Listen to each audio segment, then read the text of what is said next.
ओम शांति। स्वयं और सर्व के प्रति मनसा द्वारा योग की शक्तियों का प्रयोग करो. சுயத்திற்காகவும் அனைவருக்காகவும் மனதின் மூலமாக யோகத்தின் சக்திகளை உபயோகப்படுத்துங்கள்.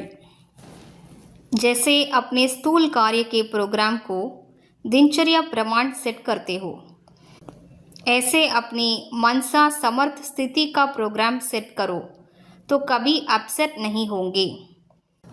எவ்வாறு தனது ஸ்தூல காரியங்களின் நிகழ்ச்சிகளை உங்களுடைய தினச்சரியத்தின்படி செட் செய்கிறீர்கள், அவ்வாறே தனது மனதினுடைய சக்திசாலியான நிலைக்கான ப்ரோக்ராம் செட் செய்யுங்கள்.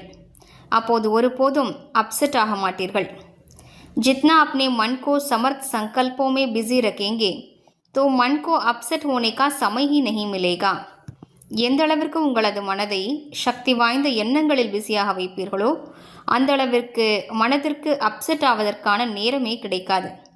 मन सदा सेट अर्थात एकाग्र है तो स्वतः अच्छे वाइब्रेशन फैलते हैं. மனம் சதா செட்டாக அதாவது ஒருமுகப்பட்டிருந்தால் தானாகவே நல்ல அதிர்வலைகள் பரவி கொண்டிருக்கும். சேவா ஹோத்தி ஹே, அதன் மூலம் சேவை நடைபெறும். ஓம் சாந்தி.